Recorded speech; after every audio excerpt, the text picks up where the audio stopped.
Coming from the heart of Pennsylvania in Wilkes-Barre, it's the No Spectators podcast, diving into all the sports topics happening, bringing all the hot takes to the table and real analysis from your host Joshua Specht. The No Spectators podcast starts now.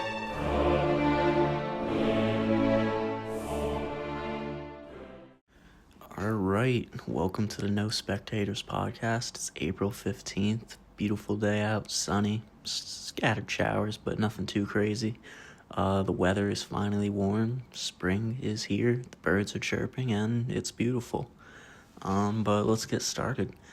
Big time in sports right now. The NBA season just ended earlier this week. The NHL season ends later this week. So their playoffs are about to start happening, and they're some of the better playoffs out there. I mean, NFL obviously is on top, but NHL playoffs, it's always full passion and just always great to see. But let's get started out of the NBA. Their season ended on Monday, so just some stories happening around. Nikola Jokic ended the season averaging a triple-double. First center to ever do it in NBA history.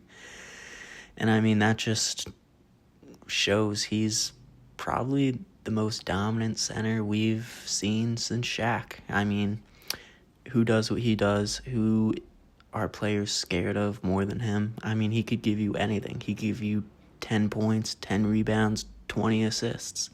Or he could give you a 60-point triple-double like he did earlier in the year.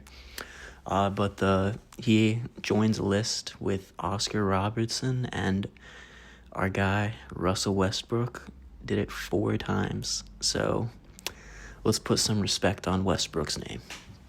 But yeah, it just shows you, I mean, Nikola Jokic, he's just dominant. He's doing things that we've never seen before at the center position. So, I mean, he's just adding to his all-time greatness. And, I mean, by the time his career's over, you might be able to argue if he's number one. At the center position, of course. I mean, I don't think anyone will ever touch Jordan as the GOAT of basketball. I mean, he's just done things that nobody's ever done before. I mean, you LeBron fans can come all you want. Most points in NBA history. Oh, he does all this, blah, blah, blah. Jordan never lost the finals. LeBron has as much losses in the finals as Jordan does wins, so LeBron can't finish. What else is there? Where's LeBron's Defensive Player of the Year? Huh? LeBron needs a super team to do anything. I mean, he didn't do anything his whole career without a super team. Jordan, he made his team. I mean, if you want to call Scottie Pippen and Dennis Rodman a super team, Dennis Rodman averaged what? 4 points for his career? What's he doing? I mean, yeah, he's a great defensive player, but you need scoring too. And I mean, Scottie Pippen, yeah, he's a great player, but I mean, I could name 20 players better than Scottie Pippen. Our buddy LeBron here, he had prime D-Wade, prime Chris Bosh, Kyrie Irving, Kevin Love, Anthony Davis. The list goes on. Like, this man needs just so much help, and now he has Luka. That I saw a little article on Twitter. The NBA, did they rig the trade of Luka and Anthony Davis? Now, this is just pure speculation, of course. You know, obviously, we'll never know. But, I mean, just look at the details. The Lakers were the only team ever contacted for Luka Doncic. Why? The Lakers have absolutely no draft capital to trade, and the only tradable piece on their team really was maybe Austin Reeves, but he's no Luka, trade package person. And then you got Anthony Davis, and I mean, yeah, the Mavs got Anthony Davis, but his prime's over in 3 years. I mean, Anthony Davis is known to be injury prone. So, I mean, it just makes complete zero sense. But, I mean, and LeBron, the Lakers, they really haven't been doing anything lately since they won their bubble championship. But, so, I mean, did Adam Silver saved LeBron's career, giving him Luka, because, I mean, we all know Luka is top 3 in the NBA easily. So, yeah. But it's just something to think about, There's always these behind closed doors things happening in sports. I mean, look at when Kobe tried to get that one trade. It got vetoed by David Stern, and that just plagued the NBA. But let's see.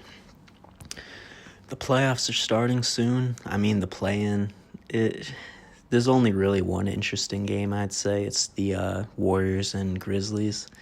That should be a good series just to see who gets the 7 and 8 seed in the West. But yeah, I mean, we'll see if the Lakers maybe get exposed in the playoffs, because, I mean, the West is an absolute bloodbath this year. It'll be really interesting to see how the Western playoffs go. But, I mean, LeBron especially, he just got a groin injury, so they obviously linger for weeks, so he's going to be playing on a hurt groin for the playoffs, so we'll see if he's slowed down a little.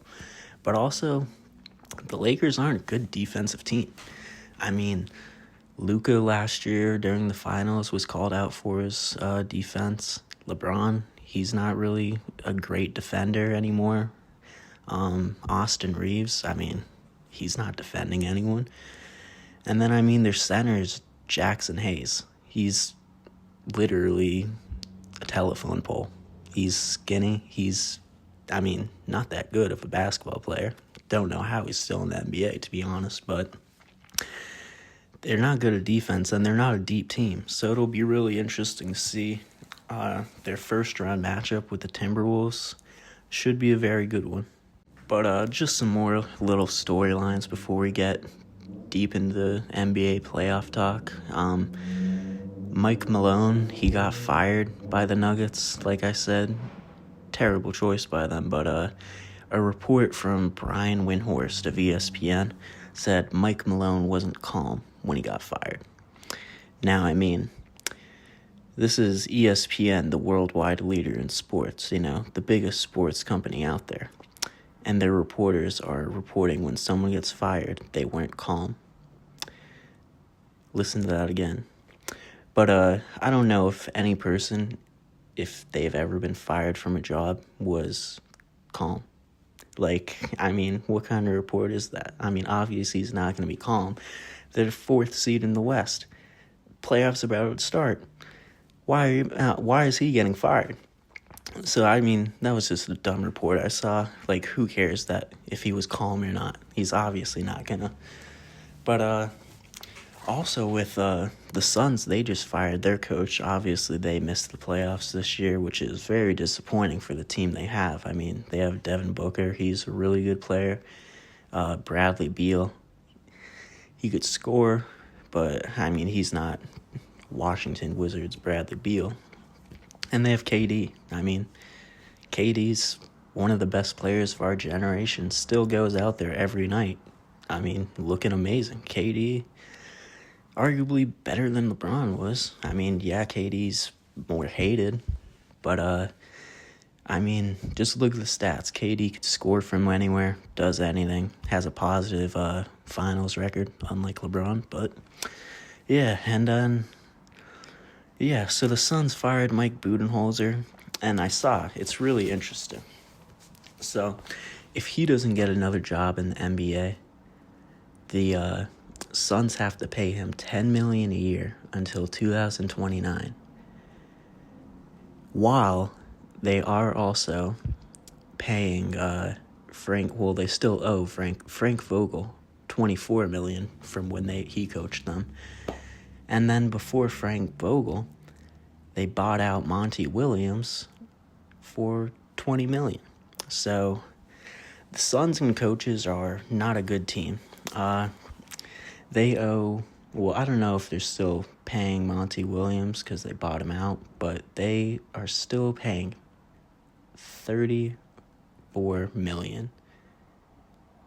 Well, no, because it's $10 million a year. So Suns, they're going to be bad for a while. They are paying coaches to not coach there. It's different paying a player's contract and all that, but paying a coach, like, come on, get better.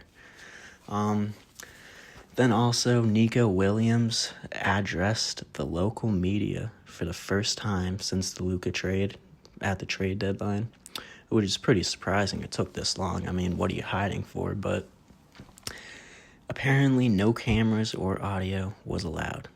How soft of a man could you be? I mean, come on. Yeah, you made probably the worst sports trade in the history of sports, along with the likes of, Babe Ruth, Kobe. There's so many trades out there, but this Luka trade probably tops all of them, in my opinion. It's just the most brain-dead trade I've ever seen. But yeah, he talked to the media, but no cameras or audio was allowed. So they basically couldn't do their job because this man is scared of headlines coming out because he's a clown. He traded the Mavs' future, and he just can't take the heat because, even their fans were booing them when they played the Lakers. Like, come on, be a man. And then I saw a stat. This just reiterates the Lakers not being a deep team. Bronny, their future, their hope, their, young star. He finished the season with minus 48. And that's dead last in the NBA. So when he was on the court, the Lakers got outscored by 48 points. And that's terrible. This shows they're not good at defense and they're not deep. But it's just proving Stephen A right. LeBron got mad at Stephen A for saying this, but obviously LeBron will probably never hear this podcast, so I could say what I want, and he could get as mad as he wants, but Bronny shouldn't be in the NBA. He never should have at all this year. He could have stayed in college another year. He could have been developing. He could have led USC to the national championship, with how good Bronny's supposed to be. But, he hasn't proved anything. He's had a couple good games in the G League, but keep him there. Let him develop. Don't put him on this giant pedestal when he's not ready to be in the NBA. He can't score in the NBA. He really, if his name wasn't Bronny James, he'd be out of the NBA in 2 years. He probably wouldn't even get re-signed after this year if he wasn't James. So it's just really interesting to think about. He's got to develop. I hope his career gets better. We'll see. But just to get into the playoffs, the West play-in and the East play-in start soon. Sacramento, the 9 seed, is playing Dallas, the 10th seed, and Golden State, the 7 seed, is playing Memphis, the 8 seed. So, and in the East play-in, Chicago 9 seed versus Miami 10 seed, Orlando 7 seed versus Atlanta 8 seed. But like I said, none of those play-in teams are gonna make it. The 7 and 8 seed will make it. Either, whatever order they're in, we'll see. But the play-in, they gotta get rid of it. It's pointless. Every now and then you'll have some team. Maybe they were injured earlier in the season, just barely snuck in. They could do something. We saw the Heat in the bubble, but that was really it. No team recently has really done anything from the play-in. But, so it'll most likely, I'd say, be the Eastern playoffs will be Cavs versus Atlanta, Pacers versus Bucks, New York Knicks versus Pistons, the Celtics versus Orlando. And the West, it'll be OKC, Memphis, Denver versus the Clippers, the Lakers versus Minnesota, and Houston versus Golden State. Now, the East, it's pretty easy to predict. The Cavs are obviously going to beat Atlanta. Atlanta's not a good team at all. The Pacers versus Bucks should be good, but Damian Lillard is out with blood clots, so I think the Pacers will take the series just because of that reason. Bucks are starting off slow, and they're not a deep team overall too. So I think the Pacers will do fine. The Knicks versus Detroit. Like I said in my last podcast, they need to get the National Guard in every single stadium during the games because that series is going to be crash out central.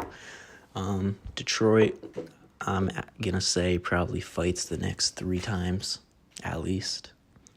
Maybe a game. We'll see. But the Knicks are definitely winning that series, and then Boston will beat Orlando. Orlando's a good up-and-coming team. They'll sneak a game or two, but Boston is just too deep, too experienced, and they know what to do. They know how to get the job done. They'll get it done. Then Cavs versus Pacers. The Cavs, I could see them sweeping the Pacers, or they'll probably get a game on them, but the Cavs will beat them, and then Boston will beat the Knicks.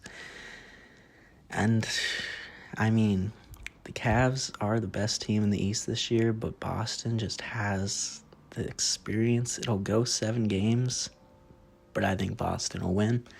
Then going over to the West, it'll be OKC versus Memphis. That could go, Ja Morant's good, but I don't think he has enough team help to help him beat OKC. So OKC will win. Denver versus the Clippers.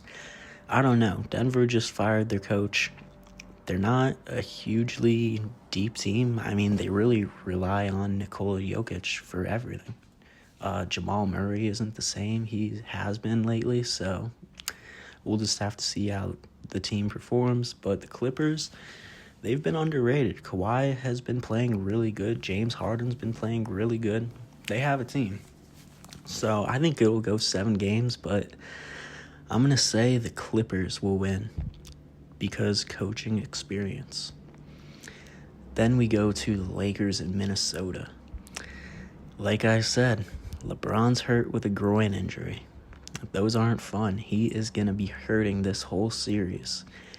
Anthony Edwards, going into the first round, he's ready. He said, I can't wait to retire that old man.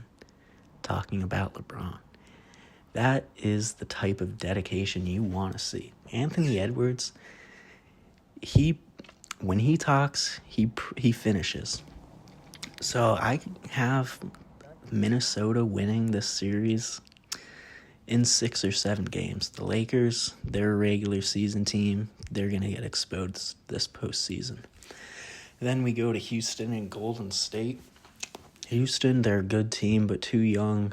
Golden State, Draymond Green and Jimmy Butler's defense I think it's going to expose Houston just being a young team. And then, you got Curry, greatest shooter of all time, top 3-point guard of all time. I think Golden State will get it done, and they could sneakily make a run. Then it'll be OKC versus the Clippers. OKC wins that. Minnesota versus Golden State, it could go either way. I think Minnesota will win, though. So it would be Boston versus...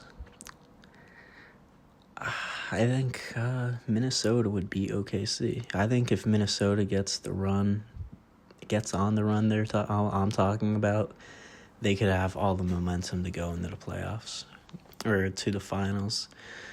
Rudy Gobert, I think he'd dominate Chet Holmgren. Anthony Edwards.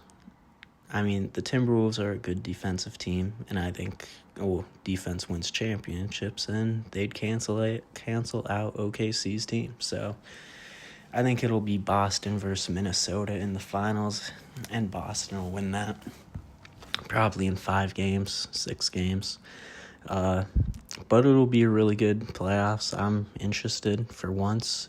The NBA playoffs lately haven't been too exciting, but this season it looks good, especially the Western games. But moving on to the Champions League, it's actually on right now. At the time of recording, PSG is winning 1-0 and Dortmund is winning 1-0. So PSG is up 4-0 on aggregate versus Aston Villa. That's over. I mean, even though Dortmund scored, it's still 4-1 on aggregate versus Barcelona, so that's over. So PSG and Barcelona are moving on. And then tomorrow, Real Madrid and Arsenal, and Inter and Bayern. Real Madrid, I mean, all I've been seeing in the media this past week is, they're going to come back. They're going to come back. It's Madrid. This ain't the same team. They don't have Ronaldo. They don't have someone with Ronaldo's mentality because, I mean, he was down 0-3 versus Wolfsburg, and he said they're winning. And what they do, they won. Man scored a hat trick. But, I mean, I love Jude Bellingham, but he doesn't have the mentality. I mean, he's great, but 3-0 is 3-0. I mean, come on. You need a Mbappe masterclass, but Arsenal is one of the best defensive teams out there. I mean, I think I saw a stat. They haven't allowed two or more goals in a Premier League game for I think it was 2 years. The last time they did it was Luton Town, or last year would be. So, yeah, the last time they did it was Luton Town when they scored 3. So, it's the Premier League. Not to allow 2 goals in a game, it's pretty wild to do it for this long. But, yeah, and then Inter versus Bayern tomorrow. It'll be interesting. Bayern, they have Harry Kane. He could score goals. It'll be interesting to see if they can mount a little comeback. But I'm not too big of a believer in them right now. They're old, and Inter Milan, every time I watch them, they just look amazing. So yeah, it'll be really interesting to see how the quarterfinal games get matched up to see who the final will be. I mean, you don't want to see, say Real Madrid does come back, you don't want to see a Barca versus Real Madrid Champions League final. That's stupid. Throw them to see who goes to the finals. That'll make it more interesting. But just to wrap up soccer, just some of the leagues around the world, they're ending in a month, basically. Usually the season ends around mid-May. But in the Premier League in England, Liverpool are up big, 6 games left, so they're winning by 13 points. That England is over. Liverpool will be your Premier League champions this year. In Italy, right now, it's really interesting. With 6 games left, Inter Milan is beating Napoli by 3 points, so they're just separated by 1 game. Anything could happen. But it'll be really interesting to see how the season ends. I mean, especially with Inter still in the Champions League, so you don't know if they'll be tired. Maybe Napoli can get a game over them somehow, some way. Germany, with 5 games left, is Bayern Leverkusen is losing to Bayern Munich by 6 points, 5 games left. I think Bayern Munich is just too much for Bayern Leverkusen. In Spain, Barcelona's up by 4 points with 7 games left over Madrid. It'll be really interesting to see how that season finishes. It's probably going to be one of the better finishes out there. So definitely keep your eyes on Spain. And then just another one in the Netherlands. Ajax is up 9 points with 5 games remaining, so they'll likely win the Netherlands, win the Eredivisie. And I mean, like I said in the last podcast, last year was one of their most disappointing years in team history, so for them to come back in 1 year and win the league, Man United should take notes. Now, moving on to the NCAA, a big story actually came out over this weekend. Nico Iamaleava, the former Tennessee quarterback, he was holding out because he wanted $4 million a year from Tennessee, from NIL. He's not that good, doesn't deserve $4 million, so he was holding out on them until they paid him more money. But Tennessee might have saved college sports by just saying, okay, see you then.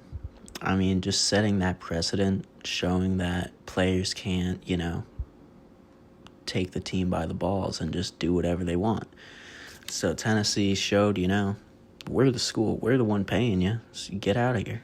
And,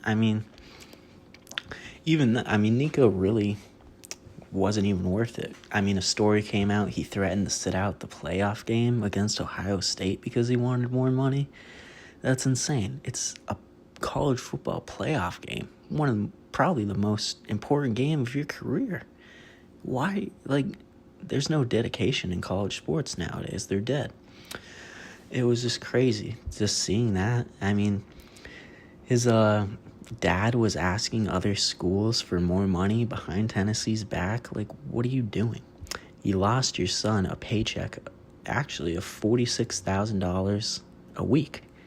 Come on, because you want more money? What do you need more money for? You're not even that good. Prove it then. Prove it.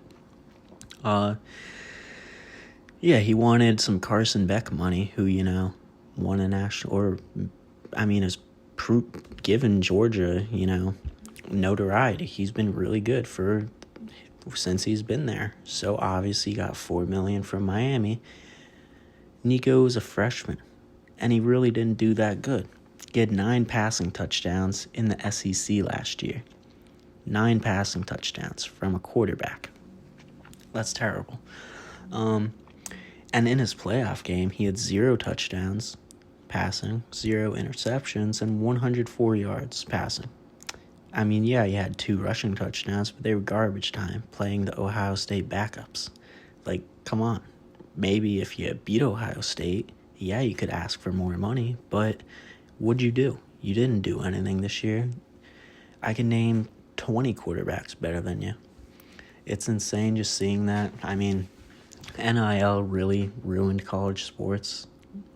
It wasn't intentionally what, was supposed to happen. It was a good idea. Obviously, players should get paid for their name, image, and likeness, but it's not pay to play. Actually, back when NIL was first getting talked about, it was actually supposed to be illegal for schools or boosters to pay the player to play for a specific team. It's not how it was supposed to go. It was supposed to be third-party companies paying the players. Whenever a college team wins a national championship, you see the player working a shift at Raising Cane's. That's what it was supposed to be. Not, oh yeah, we're going to pay you $4 million to leave your team and come play for us. Or, oh, you're only getting paid $2 million? Hold out for $4 million. Or, oh, I deserve more money. I'm leaving this team. Or, you'll have players playing 4 teams, 4 different years. That's not how college sports is supposed to be. College sports. It's not a professional football. It's not a professional league. And, you see it in every sport. Football, basketball, hockey, every single college sport NIL has ruined. But actually, the NCAA hockey championship just happened. Western Michigan won. They didn't use $1 on NIL for their team. They just won from heart and dedication. That is what NCAA sports needs. More teams with, none or very limited NIL to be winning. Show these teams that you don't need to spend, $40 million on a team just to lose. Look at Oregon last year. They have Nike money. Nike gave them an unlimited amount of money to spend on a team, and they got no championship. It's a waste of money, and it's just not how college sports should be. These players are just drama queens now. It's not interesting at all. But, yeah, I mean, it's really interesting to see what'll all happen from it in the next couple years because obviously there are going to have to be some changes to NIL or college sports are just completely going to die out. It'll be interesting to see. Now, moving on to hockey, their season ends April 17th, so in 2 days, playoffs are about to start. And their playoff field, it's not completely set in stone, but just going on how it is right now, Winnipeg obviously clinched the President's Trophy, so they're the number 1 seed in the West. They right now would be playing the St. Louis Blues. Dallas Stars would be facing the Colorado Avalanche. The Las Vegas Knights would be facing the Minnesota Wild. And the LA Kings would be playing the Edmonton Oilers. My bad. And then in the East, Toronto would be playing Ottawa. Tampa will be facing Florida. Pretty interesting Florida matchup right there. Because, I mean, they're two good teams. Florida Panthers just won the Stanley Cup last year, and then Tampa Bay Lightning are always really good. Then the Capitals had the best record in the East. They will be playing the Montreal Canadiens. And then the Carolina Hurricanes will be playing the New Jersey Devils. And like I said before, the NHL playoffs are always really interesting. There's always a lot of every player is trying their hardest. They live and breathe hockey. I mean, the starters will be playing 40 minutes a night, maybe, if you're really good. So it'll be really interesting to see. I mean, just keep in mind the Jets won the President's Trophy. The last team to win the President's Trophy and the Stanley Cup Finals was in 2013. So, 12 years ago, when the Blackhawks did it. So it's not very likely to happen. So, I mean, Winnipeg, they have a lot of... I mean, they're obviously a good team, but luck is not on their side. So we'll see if they could break that record. I mean, there's a lot of good teams in the West right now. Las Vegas is really good, and the Kings are too. They could maybe make an upset, but I don't even think they're going to beat Edmonton. I think Edmonton will win round 1. They're a scary team. I mean, they have the best player in the NHL, Connor McDavid. He's just coming back from injury, and he's been insane. He has 7 assists in 2 games since coming back. So they'll be very interesting. I mean, Colorado is always a good team lately, and Dallas, they have a really good team too. So whoever they play next round, it's not going to be a cakewalk. Then going to the East, I mean, Toronto, they should beat Ottawa. Toronto's one of the best teams in the NHL right now. Since the All-Star break, I think they have the best record in the NHL. And then next round, they're either going to play Florida or Tampa, 2 teams they led in their division and beat recently. Washington, they have a really high-scoring team, and I think it'll be Toronto and Washington in the finals, see who goes to the Stanley Cup Finals. I think it'll be Toronto. I'm going to say versus Edmonton. I think they'll avenge, their loss. They want to get back. So, yeah, Toronto versus Edmonton in the Stanley Cup Finals, and I think Toronto will win and bring back a Canadian Stanley Cup. But, yeah, it'll be really interesting to see. Like I said, I recommend watching the Stanley Cup playoffs over the NBA playoffs just because the NBA, the league's a joke anymore. It's not that good to watch. I mean, the playoffs, it usually gets a little better, but still, I mean, especially round 1, it's not going to be interesting. I mean, the Cavs versus Hawks week series should be a sweep. I mean, the Pacers versus Bucks, yeah, it'll be a good series, but, I mean, who cares about the Pacers and Bucks? Then, I mean, obviously Boston, they'll probably sweep Orlando. So you have 2 sweeps right there. I mean, come on. But, so yeah, I mean, hockey playoffs, just the intensity and environment, too. They clear it so bad. And in the MLB, it's Jackie Robinson Day.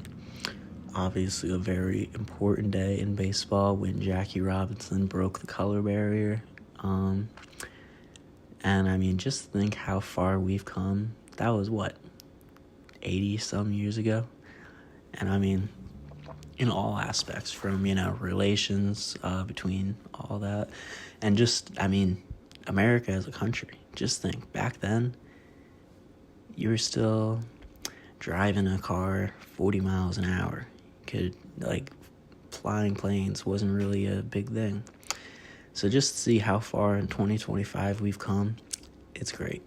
But yeah, some baseball games are on today. It'll be really interesting to see. It's still early in the season, so there's still a bunch of time to, get better. But the Mets, they've been looking really good this year. They're leading their division above the Phillies. And, I mean, I think it'll be between them and the Phillies at the end of the year because Atlanta, they've been looking really bad this year. Then the Dodgers, Giants, and Padres are looking really good in their division. And then the Angels, too. They're still doing good, still looking surprising. They're leading their division, so it'll be really interesting to see how that ends. The Yankees, they're a little slow right now. They're in 4th in their division. The Rays are leading the AL East, and, I mean, they're always a surprising team because, I mean, they never really have the big star names, but they just play ball. I mean, before last year, the Rays had a more recent appearance in the World Series 2 times before the Yankees made it last year. And I mean, how much more money did the Yankees spend than the Rays? So it's really interesting to see. But we're still plenty early in the MLB season, so a lot still to happen. But yeah, just some other storylines around all sports that I've been seeing recently that have been really interesting. Like I said earlier, Western Michigan won the NCAA hockey championship, spending 0 NIL. Really interesting. Also, coming out of that press conference Nico Harrison had with the Mavs local media, he said there's no regrets on the trade. Part of it is doing the best thing for the Mavs. I don't know what the guy's talking about. The Mavs are a joke of a team now. No player's going to want to go to their organization because they just showed no loyalty. Got rid of Luka. They tried to destroy his name, calling him fat and all that.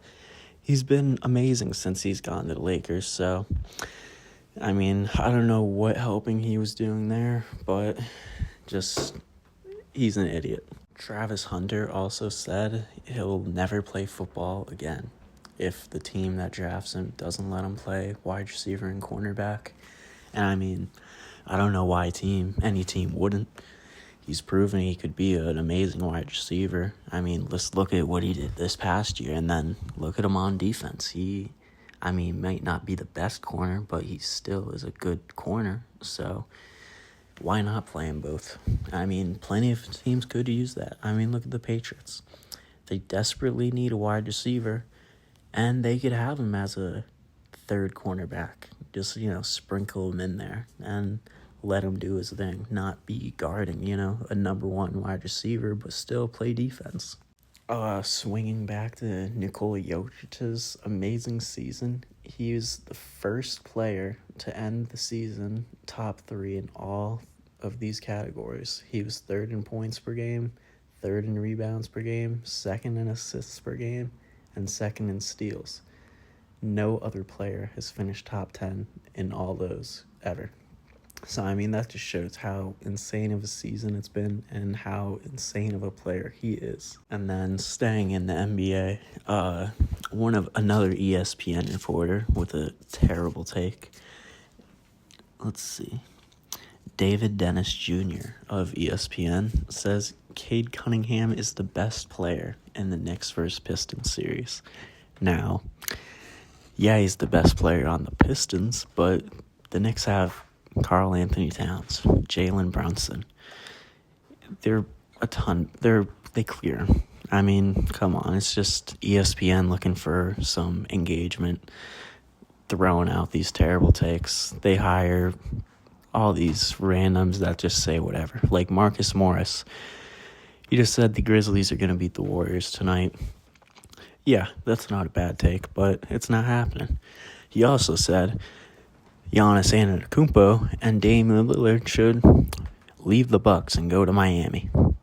What is the point in that?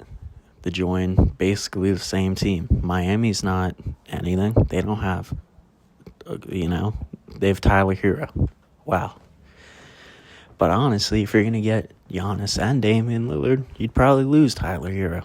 So, I mean, ESPN's just full of terrible takes. They've really fallen off in the last 20 years, and they should just hire me. But in some NFL news, the Dolphins and Jalen Ramsey are exploring trade options. I mean, there's a ton of teams that could use them. A ton of top teams, like the Eagles, they could use some defensive help. They lost a bunch of players from the Super Bowl win. Why not sign him? He's a really good cornerback still. He had a really good year last year, and maybe he could fill Darius Slay's spot. And going back to the MLB, last night in the Phillies game, there was one of the more awful strike calls I've seen. The ball was, 2 feet out of the strike zone, and the ump called a strike. Part and reason why the MLB is going to be switching to robot umps in a couple years. But their manager, Rob Thompson, got asked about it earlier today, and he said the reason he didn't go out and yell at the ump and get ejected, he can't control things that, he can't control. He wanted to stay calm. He wanted to be there for the whole game. I mean, yeah, you'd love to see your manager go out there screaming, sticking up for his team, but he's also the coach. He's got to be there the whole game. So, I like that he didn't fight the ump, but it could have gone either way. Swinging back to the NBA, just to reiterate how bad the Lakers bench is. These are the Timberwolves and Lakers benches. The Lakers got Gabe Vincent, trash. Goodwin, trash. Dalton Neck, he's alright, but he really only had 2 or 3 good games this year where he really stood out as a rookie. Dorian Finney-Smith, he's a good bench player, but he's not gonna, help a game. And then Jared Vanderbilt, who, he's barely played recently, and he's not that good. And on the other hand, the Timberwolves have Rob Dillingham, amazing young player, looked really good this year as a rookie. Jaden Clark, good defender. Dante DiVincenzo, he's had a really good career, could score, he brings the intensity. Nickeil Alexander-Walker, another amazing defender. And Naz Reid, one of the more underrated players in the NBA always. Look at his career stats. He's a really good player. So that just shows that is going to be the deciding factor in the series, the bench. And the Timberwolves have the better bench. So, we'll just have to see what happens in that series. It'll be really interesting to see.